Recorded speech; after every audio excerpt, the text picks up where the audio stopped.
Hello friends, welcome back to my YouTube channel. ಇವತ್ತು ನಾನು ನಿಮಗೆ ಮನೆಯಲ್ಲೇ KFC ಯಾವ ರೀತಿ ನಾವು ಮಾಡೋದನ್ನೋದನ್ನು ನಾನು ನಿಮಗೆ ಈ ವಿಡಿಯೋದಲ್ಲಿ ಫುಲ್ಲಾಗಿ ತೋರಿಸ್ಕೊಡ್ತೀನಿ ಆಯಿತಾ. ನಾವು ಇಷ್ಟು ಸುಲಭವಾಗಿ KFC ಮಾಡ್ಬೋದನ್ನು ನಾನು ನಿಮಗೆ ಈ ವಿಡಿಯೋದಲ್ಲಿ ತೋರಿಸ್ಕೊಡ್ತೀನಿ ಆಯಿತಾ. ನೋಡಿ ಈಗ ನೋಡಿ ಫ್ರೆಂಡ್ಸ್, ಈಗ ನಾನೊಂದು 2 ಕಪ್ ಆಗುವಷ್ಟು ಹಾಲು ತೊಗೊಂಡಿದ್ದೀನಿ ಆಯಿತಾ. ಗಟ್ಟಿ ಹಾಲನ್ನೇ ತೊಗೊಂಡಿದ್ದೀನಿ, ಯಾಕಂದರೆ ನಾವೀಗ ಚಿಕನ್ ಹಾಕಿದ ಕೂಡಲೇ ಅದು ಹಾಲು ನೀರು ಬಿಡುತ್ತೆ. ಅದಕ್ಕೋಸ್ಕರ ನಾನು ಗಟ್ಟಿ ಹಾಲನ್ನೇ ತೊಗೊಂಡಿದ್ದೀನಿ. ನೀರು ಥರ ಇರೋ ಹಾಲನ್ನು ತೊಗೊಳ್ಬೇಡಿ. ಆಮೇಲೆ ನನ್ನ ಹಾಲನ್ನು ಈ ಥರ ಗಾಳಿಸಿ ತೊಗೊಂಡಿದ್ದೀನಿ ಆಯಿತಾ. ನೋಡಿ ಈ ಥರ ಮಾಡಿ ನಾವು ಹಾಲನ್ನು ತೊಗೊಳ್ಬೇಕು. 1-2 ಕಪ್ ಆಗುವಷ್ಟು ಹಾಲನ್ನು ಆಮೇಲೆ ನೋಡಿ ನಾನು ಈಗ ನಿಂಬೆ ಹಣ್ಣಿನ ರಸ ತಗೊಳ್ತಾ ಇದ್ದೀನಿ. ಒಂದು ದೊಡ್ಡ ಗಾತ್ರದಷ್ಟು ನಿಂಬೆ ಹಣ್ಣನ್ನು ನಾನು ತೊಗೊಂಡಿದ್ದೀನಿ ಆಯಿತಾ.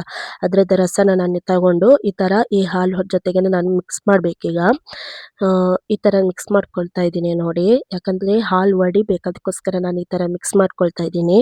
ಇದನ್ನು ಒಳ್ಳೆ ಮಾಡಿ ಮಿಕ್ಸ್ ಮಾಡಿ ಒಂದು 10ರಿಂದ 15 ನಿಮಿಷ ತೆಗೆದಿಡ್ಬೇಕಾಯ್ತಾ. ಒಂದು ಸ್ವಲ್ಪ ರೆಸ್ಟ್ ಮಾಡಲಿಕ್ಕೆ ಇಡಬೇಕು. ಇದನ್ನು ಒಳ್ಳೆ ಮಾಡಿ ಫಸ್ಟ್ ಮಿಕ್ಸ್ ಮಾಡ್ಕೊಳ್ಳಿ, ಯಾಕಂದರೆ ಆ ಹಾಲು ಒಡೆದು ಬರಬೇಕು. ನಿಂಬೆ ಹಣ್ಣಿನ ರಸ ಹಾಲಿನ ಜೊತೆ ಸೇರಿ ಉಂಟಲ್ಲ, ಅದನ್ನು ಒಡಿಬೇಕು. ಅದಕ್ಕೋಸ್ಕರ ನಾನು ಈ ರೀತಿ ಚಂದ ಮಾಡಿ ಮಿಕ್ಸ್ ಮಾಡ್ಕೊಳ್ತಿದ್ದೀನಿ ಆಯಿತಾ. ಒಳ್ಳೆ ಮಾಡಿ ಮಿಕ್ಸ್ ಮಾಡ್ಕೊಳ್ಳಿ, ಇದೇ ಥರ ಮಿಕ್ಸ್ ಮಾಡ್ಕೊಳ್ಳಿ ಆಯಿತಾ. ಒಳ್ಳೆ ಮಾಡಿ ನೋಡಿ, ನಾನು ಈ ಥರನೇ ಒಳ್ಳೆ ಮಾಡಿ ಮಿಕ್ಸ್ ಮಾಡ್ಕೊಳ್ತಾ ಇದ್ದೀನಿ. ನೀವೊಂದು 10ರಿಂದ 15 ನಿಮಿಷ ಈ ಥರ ನೀವು ಮಿಕ್ಸ್ ಮಾಡಿ ಆದ್ರ ಮೇಲೆ ಅದನ್ನು ರೆಸ್ಟ್ ಮಾಡಲಿಕ್ಕೆ ಇಡಬೇಕಾಯ್ತಾ. ಅದರ ಮೇಲೆ ನಾವು ಅದಕ್ಕೆ ಬೇಕಾದ ಐಟಮ್ಸ್ ಎಲ್ಲ ಹಾಕಬೇಕು. ಅದಕ್ಕೋಸ್ಕರ ನಾನೀಗ ಇದನ್ನು ಮಿಕ್ಸ್ ಮಾಡಿದ್ದನ್ನು ನಾನು ತೆಗ್ದೀಗ ಮುಚ್ಚಿ ಇಡ್ತಾ ಇದ್ದೀನಿ ಆಯಿತಾ. ಒಂದು 10ರಿಂದ 15 ನಿಮಿಷ ಬಿಟ್ಟು ನಾನು ನೋಡ್ತೀನಿ. ಈಗ ನೋಡಿ 10ರಿಂದ 15 ನಿಮಿಷ ಆದ್ರ ಮೇಲೆ ಇದು ಈ ಥರ ಬರುತ್ತೆ ನೋಡಿ, ಹಾಲು ಒಡೆದಿರುತ್ತೆ ಆ ಥರ ಬರಬೇಕಾಯ್ತಾ ಹಾಲು. ನಿಮಗೆ ಒಂದು ಸ್ವಲ್ಪ ನಿಂಬೆಹಣ್ಣಿನ ರಸ ಸ್ವಲ್ಪ ಜಾಸ್ತಿ ಹಾಕಿ, ಬೇಗ ಒಡೆಯುತ್ತೆ ಹಾಲು ಆಯಿತಾ. ಆಮೇಲೆ ನೋಡಿ ಈ ಥರ ಒಡೆದು ಬರಬೇಕು. ಈ ಥರ ಒಡೆದು ಬಂದ್ರ ಮೇಲೆ ಅದನ್ನು ಒಂದು ಸ್ವಲ್ಪ ನಾವು ಸರಿ ಮಾಡಿ ಮಿಕ್ಸ್ ಮಾಡ್ಕೊಳ್ಳುವ ಈಗ. ಯಾಕಂದರೆ ಈಗ ನಾವು ಹುಡಿಯೆಲ್ಲ ಹಾಕಬೇಕಲ್ಲ, ಅದಕ್ಕೋಸ್ಕರ ಒಂದ್ಸತಿ ಸರಿ ಮಾಡಿ ಮಿಕ್ಸ್ ಮಾಡ್ಕೊಳ್ತಾ ಇದ್ದೀನಿ. ಆಮೇಲೆ ನೋಡಿ ಫ್ರೆಂಡ್ಸ್, ನಾನು ಇದಕ್ಕೆ ಒಂದು ಸ್ಪೂನ್ ಆಗುವಷ್ಟು ಪೆಪ್ಪರ್ ಪುಡಿ ಹಾಕಿದ್ದೀನಿ. ಆಮೇಲೆ 2 ಸ್ಪೂನ್ ಆಗುವಷ್ಟು ನಾನು ರೆಡ್ ಚಿಲ್ಲಿ ಪೌಡ್ರನ್ನು ಹಾಕಿದ್ದೀನಿ ಆಯಿತಾ. ಆಮೇಲೆ ನಾನೀಗ 1/2 ಸ್ಪೂನ್ ಆಗುವಷ್ಟು ಶುಂಠಿ ಬೆಳ್ಳುಳ್ಳಿ ಪೇಸ್ಟನ್ನು ಹಾಕಿದ್ದೀನಿ. ಆನಂತರ ನೋಡಿ ನಾನು ಇದಕ್ಕೆ 1.5 ಸ್ಪೂನ್ ಆಗುವಷ್ಟು ನಾನು ಸೋಡಾ ಪುಡಿಯನ್ನು ಹಾಕ್ಕೊಂಡಿದ್ದೀನಿ ಆಯಿತಾ. ಆಮೇಲೆ ನಾನು ಇದಕ್ಕೆ ರುಚಿಗೆ ತಕ್ಕಾಗುವಷ್ಟು ಉಪ್ಪನ್ನು ನಾನು ಇದಕ್ಕೆ ಹಾಕ್ಕೊಂಡಿದ್ದೀನಿ. ಆಮೇಲೆ ನಾವು ಇದನ್ನು ಚಂದ ಮಾಡಿ ಮಿಕ್ಸ್ ಮಾಡ್ಕೊಳ್ಬೇಕಾಯ್ತಾ. ಆನಂತರ ನಾನು ಇದೇ ರೀತಿ ಬೀಟರಲ್ಲಿ ಮಿಕ್ಸ್ ಮಾಡ್ಕೊಳ್ತಾ ಇದ್ದೀನಿ ನೋಡಿ. ಈ ರೀತಿಯಾಗಿ ನಾವು ಚಂದ ಮಾಡಿ ಮಿಕ್ಸ್ ಮಾಡ್ಕೊಳ್ಬೇಕಾಯ್ತಾ. ಆಮೇಲೆ ನಾನು ಇದಕ್ಕೆ ಒಂದು ಸ್ವಲ್ಪ ನಿಂಬೆ ರಸನ ಹಾಕ್ಕೊಳ್ತಾ ಇದ್ದೀನಿ. ಆಮೇಲೆ 1 ಸ್ಪೂನ್ ಆಗುವಷ್ಟು ಟೊಮೊಟೊ ಸಾಸನ್ನು ಹಾಕಿ ಈ ರೀತಿ ಮಾಡಿ ಚಂದ ಮಾಡಿ ಮಿಕ್ಸ್ ಮಾಡ್ಕೊಳ್ತಿದ್ದೀನಿ ಆಯಿತಾ. ಈಗ ನೋಡಿ ನಾನು ಇದನ್ನು ಈ ರೀತಿ ಮಾಡಿ ಏನು ಒಂದು ಸ್ವಲ್ಪನೂ ಗಂಟಿಲ್ಲದೆ ಚಂದ ಮಾಡಿ ಮಿಕ್ಸ್ ಮಾಡ್ಕೊಂಡಿದ್ದೀನಿ. ಈಗ ನೋಡ್ಬೋದು ಈ ರೀತಿ ನಾವು ಮಿಕ್ಸ್ ಮಾಡ್ಕೊಳ್ಬೇಕಾಗುತ್ತೆ. ಈಗ ಇದಕ್ಕೆ ನಾವು ಚಿಕನನ್ನು ಹಾಕ್ಕೊಳ್ಬೇಕಾಗುತ್ತೆ ಆಯಿತಾ. ಈಗ ನೋಡಿ ಫ್ರೆಂಡ್ಸ್, ನಾನಿದು 1.5 kg ಆಗುವಷ್ಟು ಚಿಕನ್ ತಗೊಂಡಿದ್ದೀನಿ.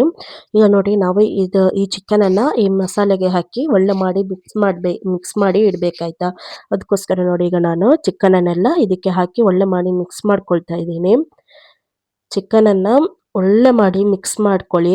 ಮತ್ತು 4-5 ಗಂಟೆ ಒಂದು ಸ್ವಲ್ಪ ಫ್ರೀಝರಲ್ಲಿ ಇಡಬೇಕಾಗುತ್ತೆ ನಾವು, ಯಾಕಂದರೆ ನಮಗೆ ಆ ಮಸಾಲೆ ಎಲ್ಲ ಚಿಕನಿಗೆ ಹಿಡಿಬೇಕಾಗುತ್ತೆ. ಅದಕ್ಕೋಸ್ಕರ ನಾವು ಒಂದು ಸ್ವಲ್ಪ ನೀವು ಜಾಸ್ತಿ ಗಂಟೆನೇ ಇಡೋದಾದರೂ ಅಡ್ಡಿಯಿಲ್ಲ, ನಿಮಗೆ ಚಿಕನ್ ಒಳ್ಳೆ ರುಚಿ ಸಿಗುತ್ತೆ ಆಯಿತಾ. ಅದಕ್ಕೋಸ್ಕರ ನಾವು ಆಮೇಲೆ ಒಂದು ಸ್ವಲ್ಪ ಉಪ್ಪು ಕಡಿಮೆ ಇದ್ದಿತ್ತು, ಅದಕ್ಕೋಸ್ಕರ ನಾನೀಗ ಒಂಚೂರು ಉಪ್ಪು ಹಾಕ್ಕೊಳ್ತಾ ಇದ್ದೀನಿ. ಉಪ್ಪು ಹಾಕಿ ಒಂದ್ಸಲ ಚಂದ ಮಾಡಿ ಮಿಕ್ಸ್ ಮಾಡಿ ಈಗ ನಾನು ಇದನ್ನು ಫ್ರಿಜ್ಜಲ್ಲಿ ಇಡಬೇಕು. ಅದಕ್ಕೋಸ್ಕರ ನಾನು ಇದನ್ನು ಈಗ ಮುಚ್ಚಿಟ್ಟು ನೀವೊಂದು ಸ್ವಲ್ಪ 4-5 ಗಂಟೆನೇ ಇಡಿ ಫ್ರಿಜ್ಜಲ್ಲಿ.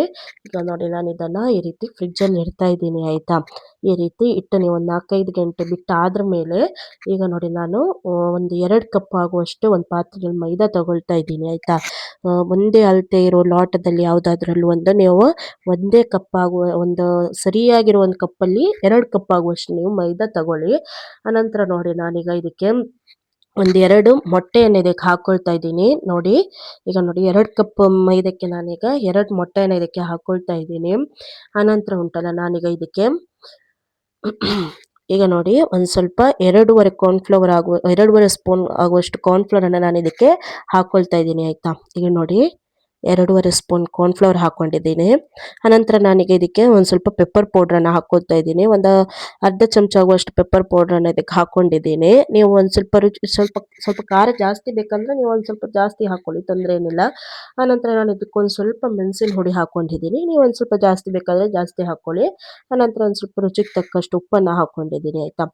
ನೋಡಿ ಅನಂತರ ನಾನೀಗ ಇದನ್ನು ಈ ರೀತಿ ಮಾಡಿ ನೀರನ್ನು ನಾನು ಫ್ರಿಜ್ಜಲ್ಲಿ ಇಟ್ಟಿದ್ದ ನೀರನ್ನು ನಾನು ಈ ರೀತಿ ಮಾಡಿ ಕಳಿಸ್ಕೊಳ್ತಾ ಇದ್ದೀನಿ.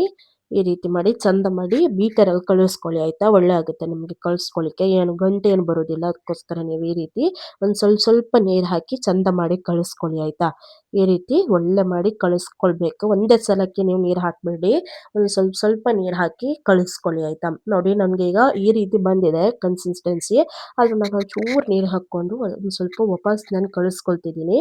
ನಿಮಗೆ ಇಲ್ಕಾನಿ ಹಿಟ್ಟು ಇಷ್ಟು ದಪ್ಪ ಇದ್ರೆ ಸಾಕಾಗುತ್ತೆ. ಆಮೇಲೆ ನಾನೀಗ ನೋಡಿ ಒಂದು ಪಾತ್ರೆ ತೊಗೊಂಡಿದ್ದೀನಿ, ಬೇರೆ ನಮಗೊಂದು ಪೌಡ್ರ್ ಮಾಡಬೇಕು. ಅದಕ್ಕೋಸ್ಕರ ನಾನು ಇದಕ್ಕೆ ಒಂದು 2 ಕಪ್ ಆಗುವಷ್ಟು ಇದಕ್ಕೂ ನಾನು ಮೈದಾ ಹಾಕ್ಕೊಳ್ತಾ ಇದ್ದೀನಿ. ಅದೇ ಲೋಟೆಯಲ್ಲಿ 2 ಕಪ್ ಮೈದಾ ತೊಗೊಂಡಿದ್ದೀನಿ ನೋಡಿ. ಈಗ ನಾನು ಇದಕ್ಕೆ ರುಚಿಗೆ ತಕ್ಕಾಗುವಷ್ಟು ಒಂದು ಸ್ವಲ್ಪ ಉಪ್ಪನ್ನು ಹಾಕ್ಕೊಂಡಿದ್ದೀನಿ ಆಯಿತಾ. ಆನಂತರ ನೋಡಿ ನಾನು ಇದಕ್ಕೆ ಒಂದು ಸ್ವಲ್ಪ ಸೋಡಾ ಅಲ್ಲ ಸಾರಿ, ಇದಕ್ಕೆ ನಾನು ಬೇಕಿಂಗ್ ಪೌಡ್ರನ್ನು ಹಾಕ್ಕೊಂಡಿದ್ದೀನಿ ಒಂದು ಸ್ವಲ್ಪ. ಆನಂತರ ನಾನು ಇದಕ್ಕೆ ಒಂದು ಹಾಫ್ ಸ್ಪೂನ್ ಆಗುವಷ್ಟು ಪೆಪ್ಪರ್ ಪೌಡ್ರನ್ನು ಹಾಕ್ಕೊಂಡಿದ್ದೀನಿ. ಆಮೇಲೆ ನನಗೆ ಒಂದು ಸ್ವಲ್ಪ ಖಾರ ಜಾಸ್ತಿ ಬೇಕಾಗಿರೋದ್ರಿಂದ ನಾನು ಇದಕ್ಕೆ 2 ಸ್ಪೂನ್ ಆಗುವಷ್ಟು ಮೆಣಸಿನ ಹುಡಿಯನ್ನು ನಾನು ಇದಕ್ಕೆ ಹಾಕ್ಕೊಳ್ತಾ ಇದ್ದೀನಿ ಆಯಿತಾ. ನೋಡಿ ಹೀಗೆ ಹಾಕ್ಕೊಂಡಿದ್ದಾದಮೇಲೆ ಇದಕ್ಕೆ ನಾವು ನೀರಂತ ಹಾಕಲಿಕ್ಕಿಲ್ಲ. ಈ ರೀತಿ ಮಾಡಿ ಹಿಟ್ಟು ಮತ್ತು ಮೆಣಸಿನ ಹುಡಿ ಉಪ್ಪೆಲ್ಲ ಚಂದ ಮಾಡಿ ಮಿಕ್ಸ್ ಮಾಡಿ ನಾನು ಬೇರೆ ಒಂದು ಅಗಲದ್ದು ಯಾವುದಾದ್ರೂ ಒಂದು ಪಾತ್ರೆಗೆ ಹಾಕ್ಕೊಳ್ಬೇಕಾಗುತ್ತೆ ನಾವು. ಅದಕ್ಕೆ ನಾನು ಇದನ್ನು ಪ್ಲೇಟಿಗೆ ಹಾಕ್ಕೊಳ್ತಾ ಇದ್ದೀನಿ ನೋಡಿ. ಹೀಗೆ ನಾನು ಪ್ಲೇಟಿಗೆ ಹಾಕ್ಕೊಳ್ತಿದ್ದೀನಿ. ಅದನ್ನು ನಾವೀಗ ಬೇರೆ ಎಲ್ಲ ತೆಗ್ದಿಡಿ. ಆನಂತರ ನಾನೀಗ ನೋಡಿ ಒಂದು ಬಾಣಲಿಗೆ ಎಣ್ಣೆ ಹಾಕ್ತಿದ್ದೀನಿ. ಎಣ್ಣೆ ಒಳ್ಳೆ ಬಿಸಿ ಆಗಬೇಕಾಯ್ತಾ. ಬಿಸಿ ಆದ ನಂತರ ನಾವೀಗ ಏನು ಮಸಾಲೆ ಎಲ್ಲ ನಾವು ರೆಡಿ ಮಾಡಿಟ್ಟಿತ್ತು ನೋಡಿ, ಆ ಮಸಾಲೆ ನಾನು ಫಸ್ಟ್ ಒಂದು 4 to 5 hours ಇದನ್ನು ನಾನು ಫ್ರಿಜ್ಜಲ್ಲಿಟ್ಟು ನಾನು ಈಗ ತೆಗ್ದಿದ್ದಷ್ಟೇ ಆಯಿತಾ. ನೋಡಿ ಈ ರೀತಿ ಒಳ್ಳೆ ಮಾಡಿ ಮಸಾಲೆ ಎಲ್ಲ ಚಿಕನಿಗೆ ಹಿಡಿಬೇಕು. ಅದಕ್ಕೋಸ್ಕರ ಒಂದ್ಸಲ ಹಾಗೆ ಮಿಕ್ಸ್ ಮಾಡ್ಕೊಳ್ಳಿ. ಆನಂತರ ನಾವು ಇದಕ್ಕೆ ಮೆಲ್ಲ ಒಂದೊಂದೇ ಚಿಕನನ್ನು ತೆಗ್ದು ನಾವು ಫಸ್ಟ್ ಒಂದು ಮೈದಾ ಹಿಟ್ಟು ಕಲಸಿ ಇಟ್ಟಿದ್ದೀವಲ್ಲ, ಅದಕ್ಕೆ ನಾವು ಈ ಚಿಕನನ್ನು ಈ ರೀತಿ ಮುಗಿಸಿ ಅದಕ್ಕೆ ನಾವು ಈ ರೀತಿ ಮಾಡಿ ಒಂದು ಪೌಡ್ರ್ ತೆಗ್ದಿಟ್ಟಿದ್ದು ನೋಡಿ, ಇದನ್ನು ನಾವು ಚಂದ ಮಾಡಿ ಈ ಚಿಕನಿಗೆ ಹಿಡಿಬೇಕು. ಏನು ಚಂಡಿ ಎಂತ ಇರಬಾರ್ದು. ಅದಕ್ಕೋಸ್ಕರ ನಾವು ಈ ರೀತಿ ಚಂದ ಮಾಡಿ ನಾವು ತೆಗಿಬೇಕಾಯ್ತಾ. ಅದ್ರ ಮೇಲೆ ನಾವು ಒಂದೊಂದೇ ಒಂದ್ಸಲ ನಾವು ಎಣ್ಣೆಗೆ ಆಗುವಷ್ಟು ಚಿಕನನ್ನು ಆ ರೀತಿ ಮಸಾಲೆ ಮಾಡಿ ನೀವು ತೆಗ್ದಿಟ್ಕೊಳ್ಳಿ. ಆನಂತರ ನೋಡಿ ಎಣ್ಣೆ ಲೋ ಫ್ಲೇಮಲ್ಲಿ ಆದರೂ ಅಡ್ಡಿಲ್ಲ, ಮೀಡಿಯಮ್ ಫ್ಲೇಮಲ್ಲಿ ಆದರೂ ಅಡ್ಡಿಲ್ಲ, ಬೆಂಕಿನ ಅದೇ ರೀತಿ ಇಟ್ಕೊಳ್ಳಿ ಆಯಿತಾ. ಜಾಸ್ತಿ ಸ್ಪೀಡ್ ಮಾಡಿಡಬೇಡಿ, ಯಾಕಂದರೆ ಒಂದು ಮೈದಾ ಹಿಟ್ಟಾಗಿರೋದ್ರಿಂದ ಪಟ್ಟ ಸೀದ್ ಹೋಗ್ಬೋದು. ಅದಕ್ಕೋಸ್ಕರ ನೋಡಿ ನಾನು ಈಗ ಒಂದು ಸ್ವಲ್ಪ ಮೀಡಿಯಮ್ ಫ್ಲೇಮಲ್ಲಿ ಇಟ್ಕೊಂಡಿದ್ದೀನಿ ಬೆಂಕಿ. ಆಮೇಲೆ ನೋಡಿ ಈ ರೀತಿ ಒಂದು ಸ್ವಲ್ಪ ಚಿಕನನ್ನು ಈ ರೀತಿ ಇದು ಮಾಡಿ ಕೊಡಿ ಆಯಿತಾ. ಆನಂತರ ನೋಡಿ ಒಂದು ಸ್ವಲ್ಪ ನೀವು ಎಷ್ಟು ನೀವು ಒಂದೇ ಸಲಕ್ಕೆ ನೀವು ಚಿಕನನ್ನು ತೊಗೊಂಡಿದ್ದೀರಾ ಅಷ್ಟು ಚಿಕನನ್ನು ನೀವೀಗ ಹಾಕಿ. ಫಸ್ಟಿಗೆ ನಾವು ಎಣ್ಣೆಗೆ ಎಷ್ಟು ಚಿಕನ್ ಹಿಡಿಯುತ್ತೆ ನೋಡಿ, ಅಷ್ಟು ಚಿಕನಿಗೆ ಮಾತ್ರ ಮಸಾಲೆ ಇಟ್ಕೊಳ್ಳಿ ಆಯಿತಾ. ಈ ರೀತಿ ಮಾಡಿ ಮತ್ತೆ ನೀವು ವಾಪಸ್ ಚಿಕನ್ ಎಣ್ಣೆಗೆ ಹಾಕುವಾಗ ಆವಾಗಲೇ ನೀವು ರೆಡಿ ಮಾಡಿ ಆವಾಗಲೇ ಹಾಕಿ ಆಯಿತಾ. ಈಗ ನೋಡಿ ಒಂದು ಸ್ವಲ್ಪ ಒಳ್ಳೆ ಫ್ರೈ ಆಗ್ತಾ ಉಂಟು. ಈಗ ಈ ರೀತಿ ಒಳ್ಳೆ ಫ್ರೈ ಆಗಬೇಕಾಯ್ತಾ. ಸ್ವಲ್ಪ ಆಚೆ ಈಚೆ ಮಾಡಿ ಹಾಕಿ ಕೊಡಿ ಚಿಕನ್, ಒಂದು ಸ್ವಲ್ಪ ಒಳ್ಳೆ ಫ್ರೈ ಆಗಬೇಕಲ್ಲ, ಅದಕ್ಕೋಸ್ಕರ ಈ ರೀತಿ ಮಾಡಿ ಆಚೆ ಈಚೆ ಮಾಡಿ ಹಾಕಿ ಕೊಡಿ ಆಯಿತಾ ಚಿಕನ್. ಹೀಗೆ ಒಂದು 10ರಿಂದ 15 ನಿಮಿಷ ಬೇಕಾಗುತ್ತೆ ಆಯಿತಾ, ಒಂದು ಸ್ವಲ್ಪ ಚಿಕನ್ ಎಲ್ಲ ಬೇಯಲಿಕ್ಕೆ. ಯಾಕಂದರೆ ನಾವು ಲೋ ಫ್ಲೇಮಲ್ಲಿ ಇಡೋದ್ರಿಂದ ಒಂದು ಸ್ವಲ್ಪ ಜಾಸ್ತಿ ಟೈಮೇ ಹಿಡಿಯುತ್ತೆ ಅದು. ಅದಕ್ಕೋಸ್ಕರ ನೀವು ಒಂದು ಸ್ವಲ್ಪ ಈ ರೀತಿ ಒಳ್ಳೆ ಫ್ರೈ ಆಗಲಿಕ್ಕೆ ಬಿಡಿ. ಈಗ ನೀವು ನೋಡ್ಬೋದು ಯಾವ ರೀತಿ ನಾವೀಗ ಹೋಟೆಲಲ್ಲೆಲ್ಲ ಎಷ್ಟೆಷ್ಟು ದುಡ್ಡು ಕೊಟ್ಟು ನಾವು KFC ಎಲ್ಲ ಮಾಡಿ ತಿಂತೇವೆ. ಇದಕ್ಕೆ ಏನು ಜಾಸ್ತಿ ಕೆಲಸ ಇರೋದು ಇಲ್ಲ, ಮನೆಯಲ್ಲೇ ನಾವು ಮಾಡಿ ತಿನ್ಬೋದು. ಅದು ನಮಗೆ ಇದಕ್ಕೆ ಐಟಮು ಕಮ್ಮಿನೇ ಬೇಕಾಗ್ಬೋದು, ನಮಗೆ ರುಚಿನೂ ಸಿಗುತ್ತೆ. ಆಮೇಲೆ ಯಾರೆಲ್ಲ ಇನ್ನು ನನ್ನ ಚಾನಲ್ ಸಬ್ಸ್ಕ್ರೈಬ್ ಮಾಡಲಿಲ್ಲ ಬೇಗ ಸಬ್ಸ್ಕ್ರೈಬ್ ಮಾಡ್ಕೊಳ್ಳಿ. ಹಾಗೆ ನಿಮಗೆ ಈ ವಿಡಿಯೋ ಇಷ್ಟ ಆದರೆ ಲೈಕ್ ಮಾಡಿ, ಕಮೆಂಟ್ ಮಾಡಿ, ಸಬ್ಸ್ಕ್ರೈಬ್ ಮಾಡೋದನ್ನು ಮಾತ್ರ ಮರಿಬೇಡಿ ಆಯಿತಾ.